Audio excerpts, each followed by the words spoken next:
Hello students, welcome to you all once again on our YouTube channel. Students, here in our last video we talked about standard 11th English unit 3 read 1 females for forest part 2. So in part 2 we talked about conservation of forest is our moral duty.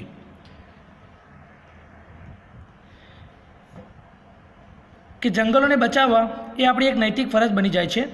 Hour constitution now reads means આપણા constitution બંધારણમાં પણ લખેલું છે કે it is every citizen's fundamental duty to conserve and thereby improve forest lakes rivers environment along with wildlife and also to have compassion towards organisms. અને જે પણ પ્રાણી જાતિ હોય છે એમના પ્રત્યે સહાનુભૂતિ હોવી, આના વિશે આપણે વાત કરેલી હતી ઓકે આપણા લાસ્ટ વિડીયોમાં. તો હવે આગળના આપણા વિડીયોઝની અંદર મીન્સ આપણે વાત કરીશું કે કેવી રીતે આ જંગલના લોકો જ જંગલને બચાવવા માટે અથવા એને સારી રીતે માવજત કરવા માટે ઉછેરવા માટે આગળ આવે છે. તો કે Kangad, a village of 200 families lies at the height of 2000 meter. It is an excellent example of the way in which local people can manage their own forestry. તો જે કાંગડ છે એક વિલેજ છે બરાબર, એક ગામ છે, એને એ ગામની અંદર 200 ફેમિલીઝ રહી રહ્યા છે. લાઇઝ એટલે રહેવું.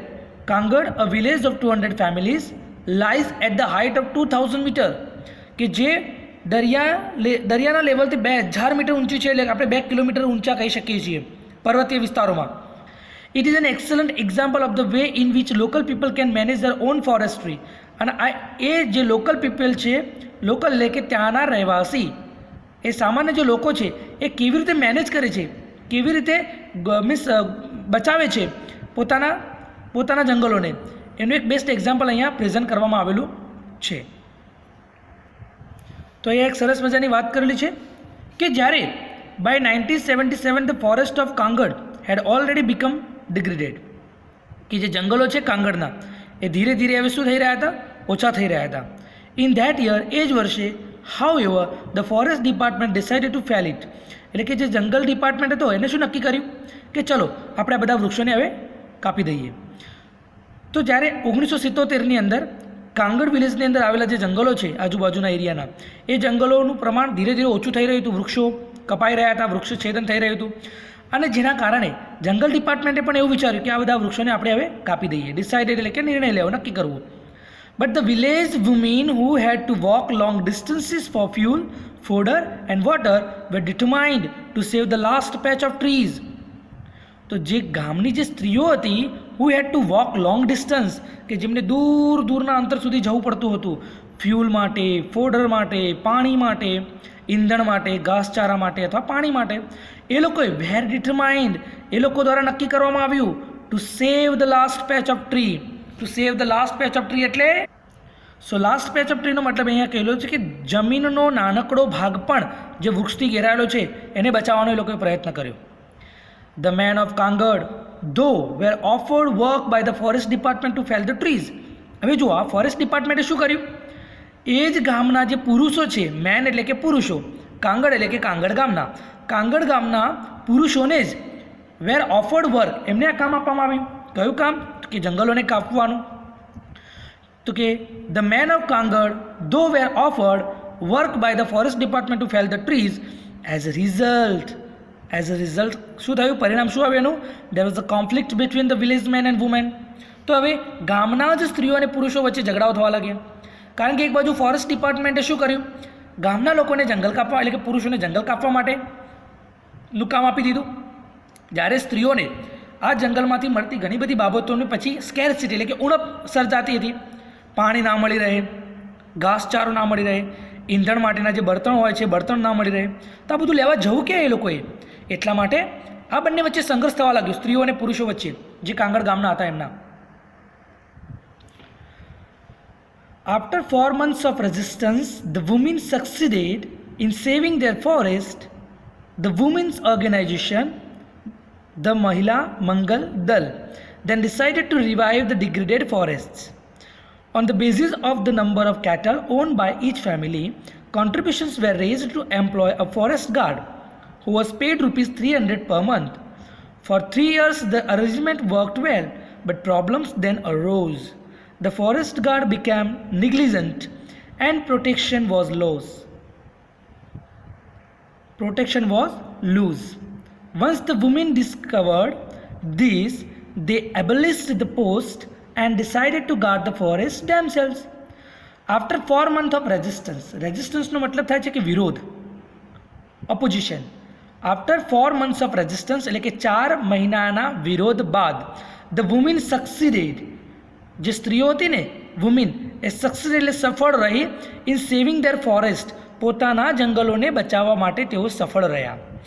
ધ વુમેન્સ ઓર્ગેનાઇઝેશન, આ એપોસ્ટ્રોફી એસ છે વિદ્યાર્થી મિત્રો, આ બહુવચન નથી, કારણ કે બહુવચન તો ઓલરેડી MEN આવેલું છે, WOMEN એટલે કે સ્ત્રીઓ.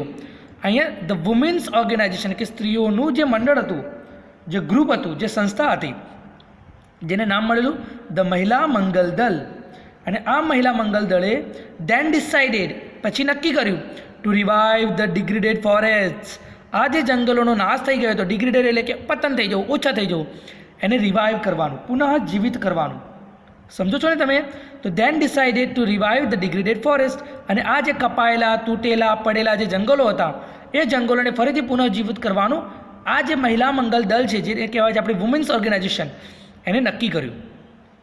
On the basis of the number of cattles own by each family, on the basis, basis એટલે કે ના આધારે, on the basis of the number, કે નંબરના આધારે, પણ કોના number? Of cattle, on by each family, હર એક ઘરમાં કેટલા કેટલ છે એના નંબર ઉપર ડિસાઇડ કરીને, એના એ બાબતને ધ્યાનમાં લઈને contribution were raised to employ a forest guard, એક કોન્ટ્રીબ્યુશન કરવામાં આવ્યું. ભાઈ કોઈકના ઘરમાં સપોઝ 2 કે 4 ઢોર છે અથવા 2 કે 4 પ્રાણી છે, તો એમના ઘરમાંથી થોડું વધારે, બીજાના ઘરમાં ઓછા એનિમલ છે તો એમના ઘરમાંથી ઓછું, એમ એક કોન્ટ્રીબ્યુશન, એક ફાળો ભેગો કરવામાં આવ્યો. Were raised to employ a forest guard, અને એ શા માટે ભેગો કરવામાં આવ્યો? તો એક ફોરેસ્ટ ગાર્ડને નિમવા માટે, એમ્પ્લોય કરવા માટે, એટલે કે પોસ્ટ આપવા માટે એક ફોરેસ્ટ ગાર્ડને, કે જે ગાર્ડ છે, જે વ્યક્તિ છે, એ વ્યક્તિ જંગલનું રક્ષણ કરશે અથવા જંગલની કાળજી લેશે, કે જંગલોના વૃક્ષોને કોઈ કાપી નથી રહ્યું, જંગલમાં કોઈ બીજી કોઈ પ્રવૃત્તિ નથી થઈ રહી, આ બધું નક્કી થાય. And who was pad ₹300 per month, અને જેની 300, એ જે ગાર્ડ જે નિમવામાં આવ્યો જંગલ નિયામકને, એને ₹300 આપવાનું નક્કી થયું. તો on the basis of the number of cattle on by each family, ઘરની અંદર જેટલા કેટલ હોય એ કેટલના નંબરના આધારે કોન્ટ્રીબ્યુશન વેર રેઇઝડ, એક કોન્ટ્રીબ્યુશન, એક ફાળો એકઠો કરવામાં આવ્યો, એમ્પ્લોય ફોરેસ્ટ ગાર્ડ, એક જે કહીએ છીએ ને આપણે કે જંગલને રક્ષણ કરતા જે કે ચોકીદાર જે છે, જંગલ રક્ષક છે, એને નિમવામાં આવ્યો. અને એ પણ કેટલા રૂપિયામાં? Who was pad ₹300 per month, અને જેને ₹300 પે કરવામાં આવતા હતા. આગળ જોઈએ. For 3 years the arrangement worked well. For 3 years, 3 મહિના સુધી તો ધ અરેન્જમેન્ટ વર્કડ વેલ, આ અરેન્જમેન્ટ બહુ સુંદર રીતે ચાલ્યું. બટ પ્રોબ્લેમ્સ ધેન અરોઝ, અરાઇઝનું ભૂતકાળનું રૂપ છે અરોઝ, પછી તો સમસ્યા ઊભી થઈ ગઈ, એના એ સમસ્યા ચાલુ થઈ ગઈ. ધ ફોરેસ્ટ ગાર્ડ બીકેમ નિગ્લિજન્ટ, નિગ્લિજન્ટનો મતલબ થાય છે અહીંયા બેદરકાર. ધ ફોરેસ્ટ ગાર્ડ જે હતો બીકેમ નિગ્લિજન્ટ, નિગ્લિજન્ટ એટલે કે બેદરકાર બન્યો. એન્ડ પ્રોટેક્શન વોઝ લૂઝ, અને જે એ રક્ષણ કરવાનું જે કાર્ય હતું એ ધીમે ધીમે એ ઢીલું પડી ગયું. સમજા વિદ્યાર્થી મિત્રો? કે જે પ્રોબ્લેમ હતો એ તો ફરીથી ઊભો થઈ ગયો. 3 વર્ષ સુધી તો બધું બરોબર ચાલ્યું, પરંતુ જે ફોરેસ્ટ ગાર્ડ હતો એ પોતે એક બેદરકાર વ્યક્તિ બની ગયો. એને જે રક્ષણ કરવું જોઈએ, જે ધ્યાન રાખવું જોઈએ, ધ્યાન રાખવાનું એને બંધ કરી દીધું. એન્ડ પ્રોટેક્શન વોઝ લૂઝ, અને જે આપણે રક્ષણ કરી રહ્યા હતા એ રક્ષણ ઢીલું પડી ગયું. Once the women discovered this, once એટલે ફરીથી એકવાર, વુમેન એટલે કે જે સ્ત્રીઓને ડિસ્કવર્ડ ધીસ, ડિસ્કવર એટલે શોધવું નહીં, પરંતુ જ્યારે સ્ત્રીઓને આ બાબતની ખબર પડે છે, જાણવું, જાણ થવી, ડિસ્કવર થવું એટલે કે જાણ થવી, ધીસ એટલે કે આ બાબતની. કઈ બાબત? કે ભાઈ આ જંગલનો જે રક્ષક છે આપણે જે નિમ્યો હતો, જેને ₹300 આપણે આપતા હતા, એ તો હવે બેદરકાર બની ગયો છે, એ તો કોઈ સારી રીતે કાર્ય કરતો જ નથી, અને જે જંગલના રક્ષણનું જે કામ છે એ તો ઢીલું પડી ગયું છે. તો આવું જ્યારે સ્ત્રીઓને ખબર પડી, they abolished the post and decided to guard the forest themselves, એમને એ જે પોસ્ટ હતી જે ફોરેસ્ટ ગાર્ડની, એને એબોલિશ કરી દીધી, એટલે કે નાબૂદ કરી દીધી, કે આવી કોઈ પોસ્ટ રાખવાની જ નહીં, હવે કોઈને આપણે રાખવો જ નથી અહીંયા.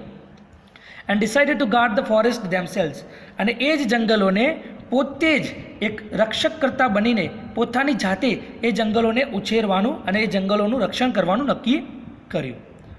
તો આ રીતે સ્ત્રીઓ આગળ આવી અહીંયા, અને સ્ત્રીઓનું ખરેખર વર્ક અહીંયા દેખાય છે. નાવ the Mahila Mangal Dal has assigned the duty of looking after the forest to a group of village women. હવે જે આ મહિલા મંડળ દળ જે હતું, જેને આપણે કહીએ છીએ કે વુમેન ઓર્ગેનાઇઝેશન, એ મહિલા મંડળ દળે શું કર્યું? Has assigned the duty. Duty એટલે કે ફરજ આપી. ડ્યુટી એટલે ફરજ, અસાઇન્ડ એટલે કે આપવી. હવે કોને ફરજ સોંપી? Of looking after. લુકિંગ આફ્ટરનો મતલબ એવું નથી કે પાછળ જોવું. લુકિંગ આફ્ટરનો મતલબ થાય છે ટુ ટેક કેર, એટલે કે આ જંગલોની, ધ ફોરેસ્ટ, આ જંગલોની કાળજી લેવાનું કામ હવે મહિલા મંડળ દળે કોને સોંપી દીધું? તો અ ગ્રુપ ઓફ વિલેજ વુમેન. ગામની જે મહિલાઓ છે એમનું એક ગ્રુપ બનાવવામાં આવ્યું, અલગ અલગ ગ્રુપો બનાવવામાં આવ્યા, અને એ અલગ અલગ ગ્રુપોને આ કામની એટલે કે આ ફરજની જે આપણે ડ્યુટી કહીએ છીએ એ ફરજ એમને સોંપી દીધી. The responsibility is shared among 15 women in rotation. અને જે આ જવાબદારી છે, રિસ્પોન્સિબિલિટી છે, ઇઝ શેર્ડ એટલે વહેંચવામાં આવી અમોંગ 15 વુમેન, 15 સ્ત્રીઓની વચ્ચે, ઇન રોટેશન, રોટેશનની અંદર, કે 15 દિવસ આ સંભાળે સ્ત્રીઓ, 15 દિવસે બીજી સ્ત્રીઓ સંભાળે, અથવા 15 દિવસ ત્રીજી સ્ત્રી સંભાળે, એ રીતે. Thus the duty for each woman comes after 15 days. અને પછી આ જે ફરજ છે જે એમની, એ દર 15 દિવસ પછી એમની આવતી. તો આ રીતે આ બધી સ્ત્રીઓની અંદર એ 15 દિવસની વહેંચણી કરી દેવામાં આવી. એઝ વન વુમન સેડ, એક સ્ત્રીએ તો કહ્યું, ઓન ધીઝ ડેઝ એટલે કે આ દિવસોમાં વિલ લીવ અવર વર્ક, અમે અમારા ઘરકામને છોડી દઈએ છીએ, એન્ડ પ્રોટેક્ટ ધ ફોરેસ્ટ, અને જંગલોનું રક્ષણ કરીએ છીએ. બિકોઝ, કારણ કે our oak trees are like our children, અમારા જે ઓક વૃક્ષો છે એ અમારા બાળકો સમાન છે. વન્સ, એકવાર, van a migrant shepherd allowed his gods to graze in the protected forest area, the women took away the goats and fined the shepherd ₹200. Once એટલે કે એકવાર, when a migrant shepherd એટલે કે બહારથી આવેલો જે અહીંનો ના હોય એવો એક ભરવાડ, allowed his goats to graze in the protected forest area, એ શું કરે છે? એ પોતાની બકરીઓને છોડી દે છે, અલાઉ કરે છે, એટલે કે પરમિશન આપી દે છે કે તમે ગ્રેઝ કરો, ચારો ચરો, કે આગળ in the protected forest areas, કે જે આ સ્ત્રીઓ જે જંગલ એરિયાનું રક્ષણ કરી રહી હતી એ એરિયામાં ગ્રેઝિંગ કરવા માટે, એટલે કે ચરવા માટે, એ જે બહારથી આવેલો જે શેફર્ડ છે એ બકરીઓને છોડી દે છે. તો ધ વુમેન ટુક અવે ધ ગોડ્સ, અને એ જે સ્ત્રીઓ છે ને એ બકરીઓને પકડી લે છે. એન્ડ ફાઇન્ડ ધ શેફર્ડ ₹200, અને શેફર્ડને ₹200 દંડ કરવામાં આવે છે. Villagers themselves are fined up to ₹100, અને જે ગામના જે વિલેજર્સ છે ને, લોકો છે ને, એમને પણ દંડ કરવામાં આવેલો છે. કેટલા રૂપિયાનો? ₹100 for cutting trees for firewood. જો એ આ જંગલોના નીચે પડેલા લાકડાઓને વીણે તો કોઈ વાંધો નથી, પરંતુ જો આ જંગલોના લાકડાને જો કાપે છે, વૃક્ષોનું જો છેદન કરે છે, તો એમને પણ ₹100 દંડ કરવામાં આવેલો છે. સુંદર મજાનું આયોજન અહીંયા સ્ત્રીઓ પોતાના હાથમાં લે છે. કહેવાય છે ને કે જ્યારે કોઈ કામ કરવું હોય ને તો તન, મન અને ધનથી તમે જો એ કાર્યની અંદર લાગી જાઓ ને તો એ કાર્ય ક્યારેય અશક્ય થતું નથી. તો આ રીતે તમારે સમજવું બહુ જરૂરી છે વિદ્યાર્થી મિત્રો. તમે પણ અત્યારે સાયન્સમાં છો, તમારે પણ એવું વિચારવાનું કે મારે આ કાર્ય તો કરવાનું જ છે, તો શા માટે હું આ કાર્યની અંદર ડિલે કરું, મોડું કરું?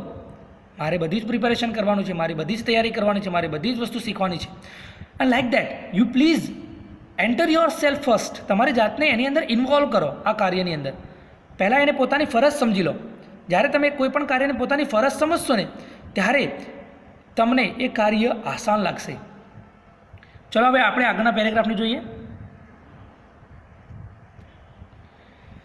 Thanks to nature and thanks to the strength of women, the mixed natural oak forests are now recovering in all parts of Garhwal. તો કે પ્રકૃતિ, કુદરતનો આભાર અને આ સ્ત્રીઓનો આભાર, આ સ્ત્રીઓની જે શક્તિ છે એનો આભાર, કે જેના કારણે the mixed natural oak forest, કે અહીંયા જે ઓકના જંગલો છે એ ફરીથી હવે પુનર્જીવિત થઈ રહ્યા છે. બરાબર? Are now recovering in all parts of Garhwal. ગઢવાલના હરેક ભાગમાં હવે એ જે જંગલો છે જે નેચરલ ઓક ફોરેસ્ટ, જે કુદરતી રીતે ત્યાં આવ્યા હતા, તો ધ થેન્ક્સ ટુ નેચર એટલે કે કુદરતનો આભાર, and thanks to the strength of woman the mixed, આ બંનેનો આભાર માનેલો છે કે the mixed natural oak forest કે જે પોતાની જાતે કુદરતી રીતે જે અહીંયા ઉગેલા છે એવા જંગલોને આર નાઉ રિકવરિંગ, હવે એ રિકવર થઈ રહ્યા છે બધા, એટલે કે પુનઃ સ્થાપિત થઈ રહ્યા છે ઇન ઓલ પાર્ટ્સ ઓફ ગઢવાલના હરેક પાર્ટમાં. But the women still have to be very vigilant થવું એટલે કે હજુ વધારે સાવધ થવું, કેરફુલ થવું. બટ ધ વુમેન એટલે કે સ્ત્રીઓને steel have to be very vigilant, હજુ પણ સ્ત્રીઓને વધારે સાવધ થવાની જરૂર છે, ચતુર થવાની જરૂર છે. કારણ કે in 1980 for example the Mahila મંગલ દર agreed to help the forest department in tree planting. 1980 એટલે કે 1980ની અંદર એક એક્ઝામ્પલ તરીકે જોઈએ તો કે આ મહિલા મંગલ દર જે છે એ અગ્રી થઈ ગયું, સંમત થઈ ગયું હતું to help the forest department, જે જંગલ ડિપાર્ટમેન્ટ છે એને મદદ કરવા માટે ઇન ટ્રી પ્લાન્ટિંગ, કે ભાઈ ચલો આપણે જંગલમાં બીજા વધારે વૃક્ષોનું વાવન કરીએ. ધ ડગ 15,000 pits, એમને કેટલા ખાડા ગોદ્યા? 15,000.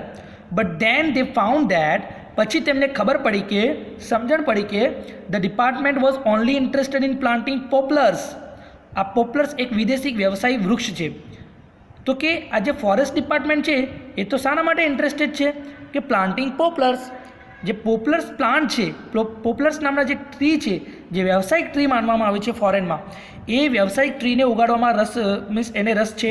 તો the women refused to allow the planting of the poplar which is a foreign commercial tree, અને સ્ત્રીઓએ ના પાડી દીધી ટુ અલાઉ ધ પ્લાન્ટિંગ, કે જે પ્લાન્ટ કરવાની એમને પરમિશન આપી હતી એ પરમિશનને સ્ત્રીઓએ ના પાડી દીધી, રિફ્યુઝ કરી દીધું, નકારો આપ્યો.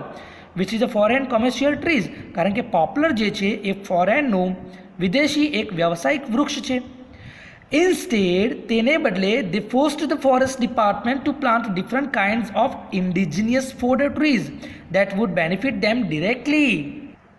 તો સ્ત્રીઓ અહીંયા એમને ચોખ્ખી ના જ પાડી દે છે કે ભાઈ નહીં, તમે આ પોપ્લર વૃક્ષને વાવી શકશો નહીં, પરંતુ તેના બદલે તેઓ ફોર્સ કરે છે ફોરેસ્ટ ડિપાર્ટમેન્ટને to plant different kind of indigenous એટલે કે આપણા સ્વદેશી નેટિવ, કે જે નેચરલી અહીંયા ઉગે છે ને, ફોડર ટ્રીઝ, કે જે પશુપાલન માટે ઘાસચારો પ્રોવાઈડ કરે એટલે કે પૂરો પાડે, માણસો માટે જે ખાદ્ય સામગ્રી પૂરી પાડે એવા વૃક્ષો વાવવાનું એમને વાત કરી. That would benefit them directly, અને જેનાથી તેમને સીધો જ ફાયદો થઈ શકે છે. બેનિફિટ એટલે કે ફાયદો, ડિરેક્ટલી એટલે કે સીધો, ડાયરેક્ટલી ફાયદો થઈ શકે, એના માટે એમને ઇન્ડિજિનિયસ ફોડર ટ્રીઝ વાવવાનું ફોરેસ્ટ ડિપાર્ટમેન્ટને કહ્યું. અને છેલ્લે thus the natural forests are now regenerating in the hilly areas in many parts of Uttar Pradesh. અને આના જ પરિણામે આ રીતે જે ઉત્તર પ્રદેશ જે છે એ ઉત્તર પ્રદેશના ઘણા બધા મેની પાર્ટ્સ એટલે કે ઘણા બધા હિલી એરિયા એટલે કે પર્વતીય વિસ્તારોમાં હવે શું થઈ રહ્યું છે? રીજનરેટિંગ એટલે પુનઃજીવિત થઈ રહ્યા છે નેચરલ ફોરેસ્ટ, કે જે નેચરલ ફોરેસ્ટ હતા, કુદરતી જે જંગલો હતા એ હવે ધીરે ધીરે ફરીથી પુનઃ જીવિત થઈ રહ્યા છે. In addition to supporting local agriculture and animal husbandry, the regeneration forests have reduced the intensity of floods and soil erosion and have ensured a permanent water supply. તો આ જંગલોના બચાવવાના કારણે શું થયું કે in addition to supporting local agriculture, કે આને બચાવવાના કારણે જે પશુપાલક હતા, ખેતી જે હતી, લોકલ એગ્રીકલ્ચરનો મતલબ થશે કે સ્થાનિક ખેતી હતી, અને એનિમલ હસબન્ડરી એટલે કે પશુપાલનનો જે વ્યવસાય હતો એને તો સપોર્ટ મળી જ રહ્યો. આના ઉપરાંત ઇન એડિશન એટલે કે આના ઉપરાંત ધ રીજનરેટેડ ફોરેસ્ટ હેવ રિડ્યુસ્ડ, અને જે પુનઃસ્થાપિત જે જંગલો થયા એમને શું ઘટાડી દીધું? ધ ઇન્ટેન્સિટી ઓફ ફ્લડ્સ, જે પૂર આવતા હતા એ વિસ્તારોમાં એ પૂર આવવાનું ઓછું થઈ ગયું. એન્ડ સોઇલ ઇરોઝન, અને જે જમીનનું ધોવાણ થતું હતું એ પણ ઓછું થઈ ગયું. And have એન્શ્યોર્ડ a permanent water supply, ensure કરવું એટલે કે ખાતરી આપવી. And have એન્શ્યોર્ડ a permanent water supply, અને તેના પછી પરમેનન્ટ એટલે કે કાયમ માટે પાણીનો સપ્લાય મળી રહેવા લાગ્યો. The practice of community protections of forest has spread to many neighboring villages. In fact, this is probably the, અને અહીંયા લખ્યું છે કે the practice of community protection of forest, એક કમ્યુનિટીના લોકોનું ભેગા થઈ અને ફોરેસ્ટનું રક્ષણ કરવું, આ જે બાબત છે has spread to many neighbouring villages, આ બીજા ગામડાઓમાં પણ આ સ્પ્રેડિંગ થયું, બીજા ગામડાના લોકો પણ આ બાબતથી જે અજાણ હતા એ હવે જાણીતા થયા અને એમને પણ આ જ પ્રકારનો રસ્તો અપનાવ્યો. In fact this is probably the best way, only the best way to protect the forest area, કે જે ફોરેસ્ટ એરિયાને બચાવવા માટેનો ખરેખર આ એક probably one of the best way છે. અહીંયા એક લાઇન નથી જે આપેલી નથી, તો એમાં એક એવું કહેલું છે કે ધીસ ઇઝ, હકીકતમાં જોવા જઈએ તો જે નેશનનું જે આ કાર્ય છે, એકચ્યુઅલી રાષ્ટ્રનું કાર્ય છે ફોરેસ્ટને બચાવવા, પરંતુ એમના માટે કદાચ આ જ એક સૌથી અસરકારક રસ્તો રહેલો છે. તો અહીંયા વિદ્યાર્થી મિત્રો આપણે આ લેસનને પૂર્ણ કરીએ છીએ. You please read well this lesson and write whole exercise. આની જે પણ એક્સરસાઇઝ છે એ તમે લખજો. If you have any doubt you can call me, you can ask me a question. Okay, તમે મને પ્રશ્ન પૂછી શકો છો, તમે મને ફોન પણ કરી શકો છો. So in next video we will talk about the next lesson. Have a good day.